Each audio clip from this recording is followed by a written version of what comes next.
Deus. O Senhor esteja convosco. Ele está no meio de nós. Proclamação do Evangelho de Jesus Cristo segundo João. Glória a vós, Senhor.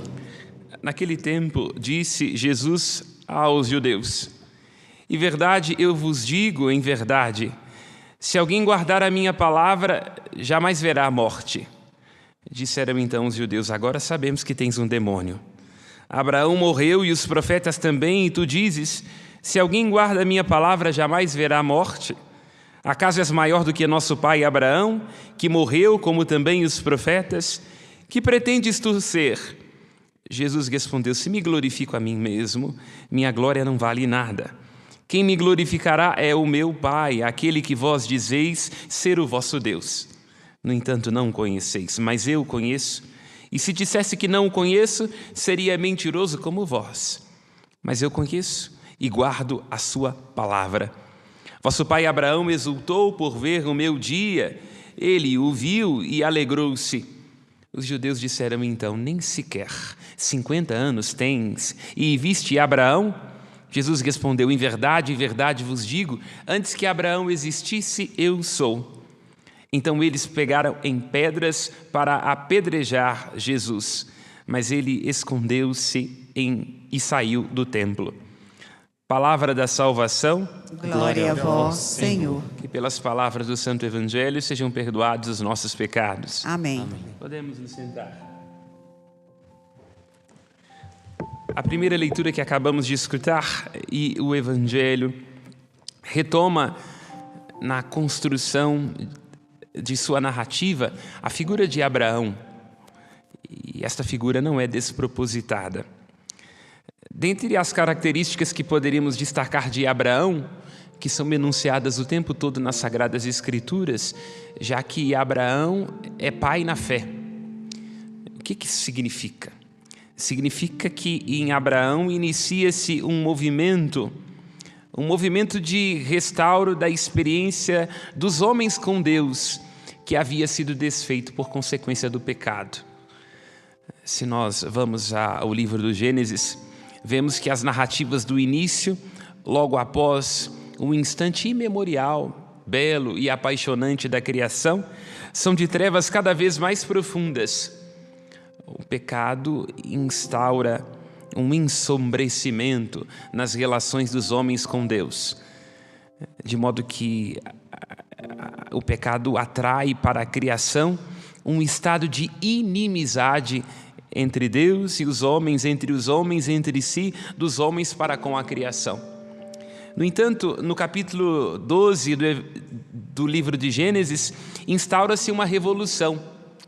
Deus apresenta-se diante de um homem que tem a dor de uma mulher que não pode dar filhos e, portanto, um problema insolúvel no antigo Oriente Próximo, já que para o homem antigo a vida se prolonga nos filhos.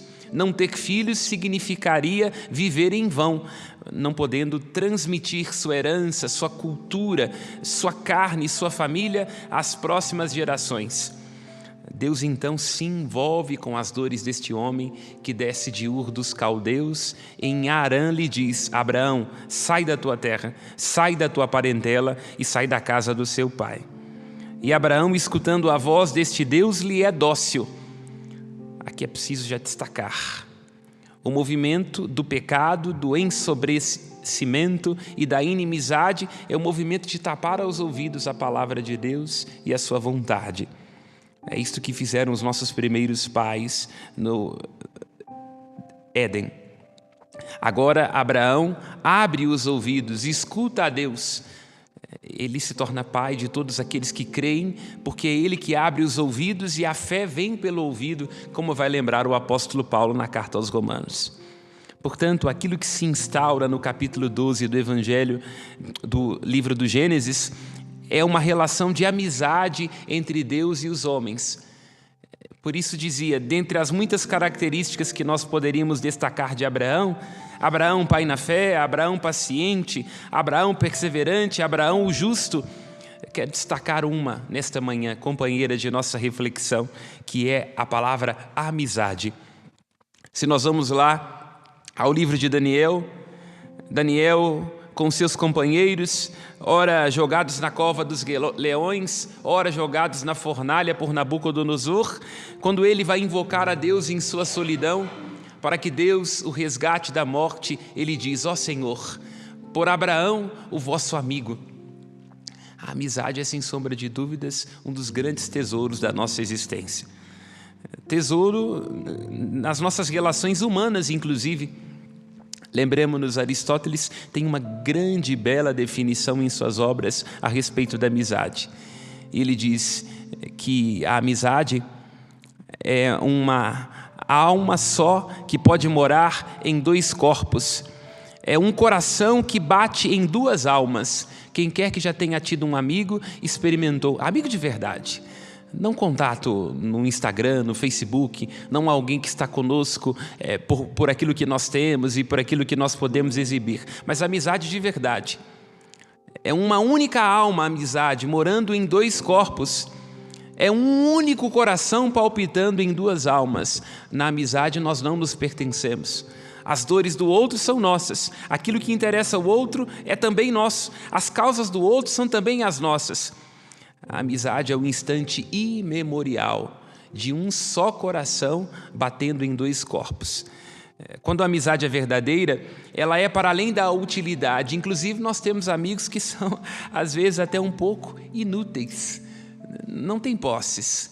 Não podem nos retribuir. Às vezes, nós presenteamos amigos com presentes que eles não nos podem dar, porque tem uma conta bancária talvez menos gorda do que a nossa, ou porque não são assim tão dados a dar presentes, ou porque não são tão afetivos como nós. No entanto, a amizade triunfa da utilidade. A amizade triunfa das leis do tempo. Quando nós temos um amigo de verdade, a gente não precisa ficar o tempo todo mandando mensagem.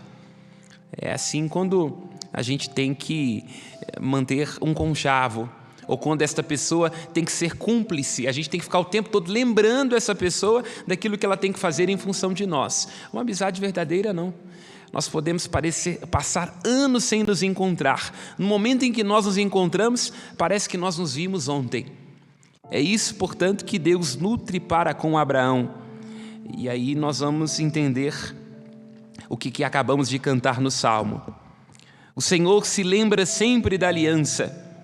O Senhor se lembra sempre da aliança porque Ele amou Abraão por um segundo.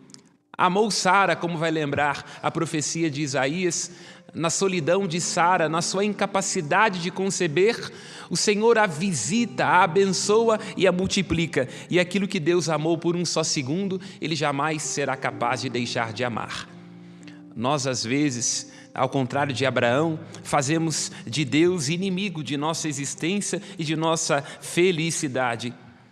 Fechamos os nossos ouvidos à sua palavra, desconfiamos do seu amor e da sua bondade e desejamos seguir nos nossos caminhos, longe de Deus, longe de sua graça. No entanto, Deus sempre se aproxima de nós, porque o seu amor é desde sempre e para sempre. É a isso que ele chama a Abraão, no versículo 8 da leitura que nós acabamos de escutar. A ti e a teus descendentes, Abraão, darei descendência. Eu serei o Deus dos seus descendentes. Abraão, guarda a minha aliança, guarda a minha palavra e a tua descendência para sempre. Percebem?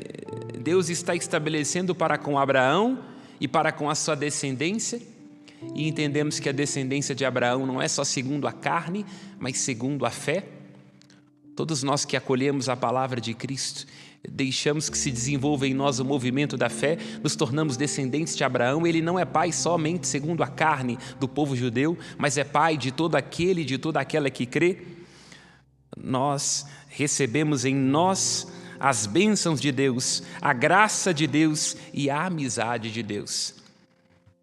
É preciso, no tempo da Quaresma, nós nos refugiarmos neste amor eterno de Deus, nesta amizade de Deus, porque as nossas cumplicidades humanas, porque os nossos contratos humanos tendem a caducar.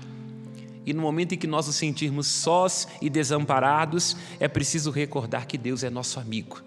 Como lembrava Agostinho, mais amigo do que qualquer amigo, mais íntimo do que nós mesmos somos capazes de sermos íntimos a nós, porque nós nos desconhecemos, e mais amante do que qualquer amante. O Salmo 138, 139 diz: ainda que nós fôssemos para as sombras, ainda que nós tivéssemos asas para nos esconder, mesmo, Senhor, as noites para vós não são escuras, a própria sombra brilha como o dia, porque, Senhor, vós me sondais e conheceis, sabeis quando me sento, quando me levanto, de longe conheceis os meus pensamentos. Assim é uma amizade verdadeira. Quem quer que seja nosso amigo, amigo de afeição comprovada, conhece inclusive os nossos avessos. Quando a amizade é verdadeira, não é necessário que o outro fale, nós interpretamos silêncios. É assim que Deus foi amigo de Abraão, é assim que Deus foi amigo de Moisés, é assim que Ele quer ser nosso amigo na pessoa de nosso Senhor Jesus Cristo. Então, a partir de Abraão, vai se iniciando este movimento de amizade, de cumplicidade, de Deus para com Abraão, Deus para com Moisés, Deus para com Davi, e assim todo o povo vai sendo alcançado nesta amizade. E aí lembremos-nos da definição de Aristóteles. Amizade é uma alma que pode morar em dois corpos. Portanto, quando nós temos uma amizade, a gente passa a morar no outro. E aí que conseguimos compreender o mistério da encarnação. Lá, no livro dos Números, se diz que Deus falava com Moisés como a um amigo. Moisés tem a graça de ter uma comunicação íntima e profunda com Deus. Assim como diz lá em Daniel capítulo 3, que Abraão era amigo de Deus. Assim como nós sabemos que Deus era apaixonado por Davi, porque Davi tinha um coração sincero, e Deus ama os corações que são sinceros. Então conseguimos entender este movimento de amizade em amizade, de dor em dor, envolvendo-se com as causas humanas. Deus se torna tão íntimo dos homens, fala aos homens como a amigos, como vai lembrar a Dei Verbum, um documento do Concílio Vaticano II. E aí nós vamos entender o que está lá na oração eucarística de número 5. Ó Deus, que sempre quisesses ficar tão perto de nós, vivendo conosco no Cristo e falando conosco por Ele. Portanto, a encarnação de nosso Senhor Jesus Cristo, esta amizade tão íntima, tão profunda, é uma mistura tão grande com aquilo que nós somos, que Ele se torna um apaixonado e leva a paixão às últimas consequências no padecer da cruz. É isto, a etimologia da palavra paixão no grego, pathos, é isso. A paixão é um adoecimento, e para amar nós temos que estar adoecidos.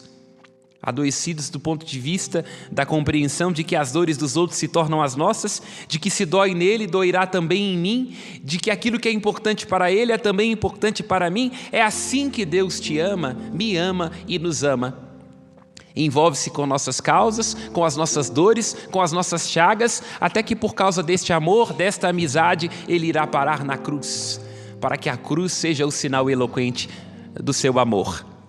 Já não vos chamo servos, vai lembrar daqui a alguns dias no Evangelho de João. O servo não sabe aquilo que faz o seu senhor. O servo pode ter um amor de obrigação. Eu vos chamo amigos, porque vos dei a conhecer tudo aquilo que ouvi de meu Pai. Jesus é seu amigo, íntimo, amigão de verdade, alguém a quem você pode expor todos os dias, toda manhã, suas dores, os seus sofrimentos, alguém que pela sua palavra e pela sua graça é capaz de te devolver a você mesmo. É este o convite das Sagradas Escrituras, particularmente no Evangelho de hoje. Passar de um amor de obrigação, de ouvir falar, de uma experiência que não é nossa, para a de uma intimidade, para um face to face, face a face, porque a amizade perde isso, intimidade, envolvimento, de modo que deixamos que Deus faça de nossas dores as suas, e nós nos comprometemos, como termina a primeira leitura, que nós acabamos de nos escutar, a guardar em nosso coração a palavra, a aliança do nosso Deus. Guarda a palavra, vai lembrar o livro do Sirácida, no capítulo 15. Porque se guardares a palavra, ela te guardará. Se guardarmos a amizade com Deus, Ele será nosso amigo. O caminho dos judeus, a respeito do qual fala o Evangelho, é o contrário. Jesus disse: se alguém guarda a minha palavra, se alguém recebe aquilo que dei a conhecer porque ouvi de meu Pai, se tornará meu amigo e, portanto, não verá a morte. Lá onde estivermos sentindo que estamos morrendo, que estamos padecendo, que a vida perdeu o sentido, é falta de amizade com Cristo. É falta de amizade com o Senhor. Porque se guardamos a sua palavra, porque se escutamos aquilo que o Cristo nos deu a conhecer, se nos tornamos amigos de Deus, o Deus que é amigo da vida e quer se fazer nosso amigo, como foi de Abraão, de Moisés, de Davi, das matriarcas, dos patriarcas, dos profetas, então não conheceremos a morte de nossas depressões, de nossos estresses e de nossas ansiedades. Pede junto com um bom tratamento, porque é necessário buscar tratamento, ajuda humana, quando nos sentimos deprimidos, ansiosos, quando nos sentimos agitados, mas também pede o grande remédio, o bálsamo de Gileade, que tudo pode curar, que é o amor e a amizade do nosso Deus. Os judeus resistem a isto. Dizem que Jesus é novo demais para alcançar a densidade da palavra anunciada aos profetas. Apelam a Abraão, apelam aos profetas, mas Jesus diz: Abraão viu o meu dia e exultou. Abraão, porque foi amigo de Deus, e a amizade, como lembra o livro da sabedoria, ela é fruto do encontro. Na medida em que nós nos encontramos com Deus e sua sabedoria nos visita, nós nos tornamos amigos e intérpretes de Deus. A sabedoria, lembra o livro com este nome, vai formando de geração os amigos e os intérpretes de Deus. Então Jesus está ajudando os judeus a entenderem: Abraão era o intérprete da palavra que eu sou. Abraão era o comunicador de uma amizade que parte de mim. Portanto, antes que Abraão existisse, Abraão que por força de profecia vê o dia escatológico, eu já sou. Porque Deus é o presente, é isso, né? Voltamos àquilo que nós refletimos no início da semana, quando dizia: Deus se comunica a Moisés, o seu amigo, que conversa com ele como a um amigo, e ele disse: Erie Asher Erie, eu sou aquele que sou. Que beleza, hein? Porque nós não somos, nós somos limitados, nós estamos à procura de nós fraquejamos, adoecemos, mas Deus é. Ele é onde nós não somos capazes de ser. E é por isso que temos que ter amizade com Deus, porque nos momentos em que nós falharmos, Ele será por nós. Nos momentos em que nós nos enchermos de dúvidas, Ele será a resposta. Nos momentos em que nós formos trevas e habitarmos entre as trevas, Ele será o sol para arrancar-nos das trevas em que nós nos encontramos. Porque se não acolhermos a sua amizade, a sua graça, o seu amor, a sua luz, estaremos na desgraça, nos perderemos de nós, nos encontraremos nas trevas e morreremos, como Cristo faz notar nesse Evangelho. Abramos-nos, já se aproxima a Semana Santa, o raiar do sol que é Cristo, sol que jamais tem ocaso, e também o nascer que desconhece, que quer dissipar as trevas de nossos corações. Renovemos nesta manhã a nossa amizade com Deus. E termino esta reflexão com, na minha compreensão, a mais bela definição de amizade, que é tecida entre Etienne de La Boétie e Montaigne. Montaigne, que sente a dor de perder um amigo que tinha apenas 18 anos, quando escreveu um dos mais belos livros. Etienne de La Boétie morre tão jovem. Montaigne é perguntado: qual é a razão da sua amizade por Etienne de La Boétie? E diz: porque era ele, porque era eu. Assim, deixemos-nos restaurar por este amor. Deus conhece os nossos avessos, a nossa fraqueza, porque nós somos o que somos. Nós somos o que somos na perspectiva de nosso limite, de nossa fraqueza, de nossas interdições. E Ele é aquele que é. Não imagine que Deus vai te amar porque você é o mais perfeito, o mais santo, não. Você é aquilo que você é. E Deus te ama porque Ele é o que é. E assim, sendo dois, Cada um com seu coração, Deus com o dele, nós com o nosso, cada um com a sua liberdade, Deus com a dele, nós com a nossa, cada um com a sua vontade. Vem a nós a poesia do Skank, né? Éramos nós, feito de dois mais um tanto, éramos mais que só dois. Skank nos ajuda a entender o que Deus está dizendo a Abraão. Na medida em que nós nos tornamos amigos de Deus, que nós nos aproximamos de Deus, nós nos tornamos uma bênção. E em sendo dois, somos mais do que só dois, porque assim como Abraão se tornou uma bênção a todos aqueles que creem a partir da sua amizade com Deus, nós, escutando Skank, lendo Etienne de La Boétie, sendo visitados pela graça com Deus, seremos mais do que só um, seremos muitos, uma só família, um só coração e uma só alma. Louvado seja nosso Senhor Jesus Cristo. Para sempre seja louvado. Ao céu as nossas preces. De pé responderemos juntos. Ouvi-nos, Senhor.